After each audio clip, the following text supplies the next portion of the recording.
Hey folks, Matt from artoftheimage.com. So with the recent announcement of the Nikon D500, it's got me thinking, not so much about the D500, but about the D7300. That's what I expect the 7200's replacement will be called. And I'm wondering how much D500 tech is going to trickle down into the new D7300. First and foremost, 4K video, 4K UHD, I would expect that to be in there. Mostly because it's the way of the future. It's where things are at now. My Panasonic G7 has beautiful 4K video, and that camera's been as low as $597 with a lens. Maybe even cheaper. I've seen some crazy deals around Christmas. In any case, I think most manufacturers are aware now that you're gonna need to bring the goods. 4K is the new standard. They're already working on 8K and beyond. I think there isn't even 8K TVs out there now. So 4K, I think we'll see this in the 7300. I think Nikon would be silly not to. I think Nikon's smart enough to realize that going forward, all of their cameras, all their cameras used to offer 1080 as the top. Now they're all going to offer 4K. So I think we're going to see that in the 7300, which is a welcome trickle down. Next up, I'm just looking at the notes from my article here. The next thing is the sensor. So sensor-wise, what are we going to see? We've got a, 20.9 megapixel sensor from the D500, 1.6 million low light performance, 1.6 million high ISO low light performance, I should say. I don't think we're going to see that sensor come into the D7300. And I don't think that's a bad thing, because I think what you're going to see is maybe a refinement of the 24 megapixel sensor, that excellent sensor in the 7200. Maybe we're going to take it up to 28 megapixels, something like the Samsung NX1 or NX500's 28 megapixel BSI sensor. And with that technology and the tech from the D500, I think it would be very reasonable to think Nikon will aim to hit, say, 1 million high ISO. So that leaves their flagship, the D500, considerably higher at 1.6. However, I'd be happier with a 28 megapixel sensor that goes to 1 million high ISO for excellent performance than I would with the D500. It's more of an appealing camera for me, and that's what I think we can expect to see, something along those lines for a sensor in the D7300.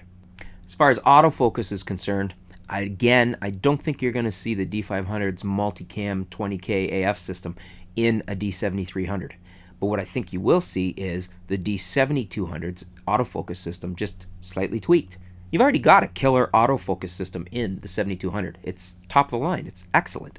Top of the line until the new one just came out, but still, nothing wrong with that autofocus system. A couple little fine-tuned tweaks just to say they've done something new with it, and bammo, you got an excellent autofocus system, an already excellent one, just tweaked a little, performs even better, I'm going to assume, in the 7300. That's what I think we'll see, something along those lines. I don't think we're going to see the multicam 20K AF system, but perfectly happy with that, especially if my previous point comes to fruition and we get 28 megapixel, maybe even higher, 1 million high ISO sensor in the 7300. Something I think a lot of people have overlooked with the D500 is the new SnapBridge technology. The ability to connect via Bluetooth, not lose your connection, stay connected, and just transfer photos brainlessly, seamlessly, effortlessly, whatever adjective you want to use.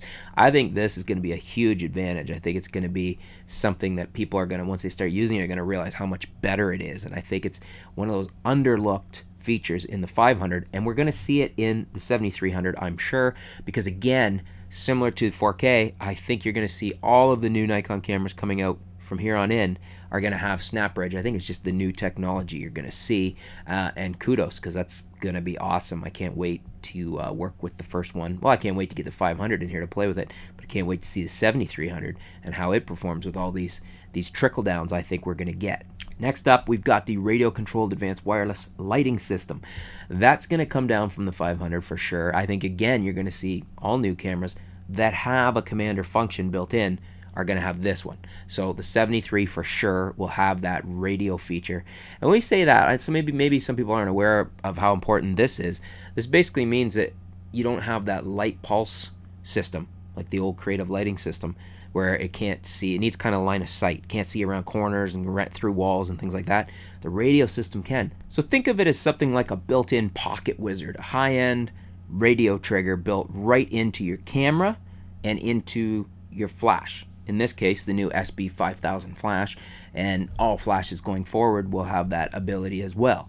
So now again, the 7300 will retain control over the previous flashes for creative lighting system, but it will also have the new system in it, same as the D500 is doing, and that's going to be awesome. I think people that use a lot of off-camera flash are going to be very happy with that. I know I am.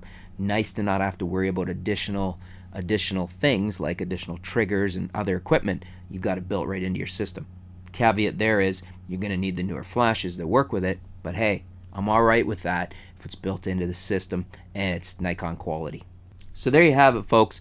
That's the main things. I guess that's 4 things that I see trickling down from the 500 into the new D7300 when it comes out.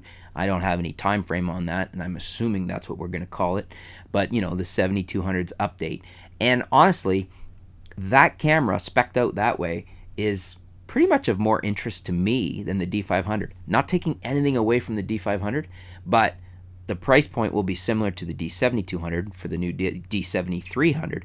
I will prefer the little higher resolution with all those extra tech and goodies in it.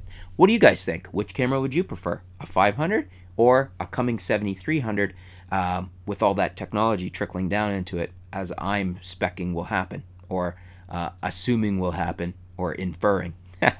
Anyways, thanks for tuning in, folks. Leave your comments below. Let me know what's your preference. What would you be more interested in?